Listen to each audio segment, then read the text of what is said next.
सास आज मेरी बेटी इतनी खामोश क्यों बैठी है। दामाद कुछ नहीं, लाइट गई हुई थी, इसने लिपस्टिक मांगी, मैंने एल्फी दे दी थी।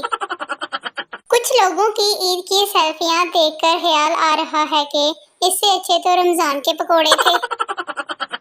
अम्मी जी ईद वाले दिन, लड़की अगर मुझसे शादी करनी है तो तुम्हें हर हफ्ते अम्मी को 5 किलो आटा और पापा की स्कूटर में 10 लीटर पेट्रोल डलवाना होगा।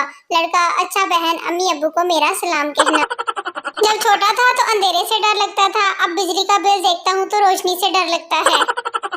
औखा काम होंदा नहीं ते सौखा काम करन नूं दिल नहीं करदा, कोई काम साडे लेवल दा ही नहीं, बस इसलिए असी वेले हां। जिंदा हूँ तो बात कर लिया करो, मरने के बाद मैंने बात करना शुरू की तो तावीज ढूंढते फिरोगे। बाबा जी कहते हैं ये बात काले लोगों ने ही फैलाई है कि काले लोग वफा करते हैं। बच्चा अपनी माँ से पिटने के बाद अपने पापा से, पापा आपने काला जादू सीखा हुआ है क्या? पापा नहीं तो। बच्चा तो फिर ऐसी जालिम बला कैसे पकड़ी?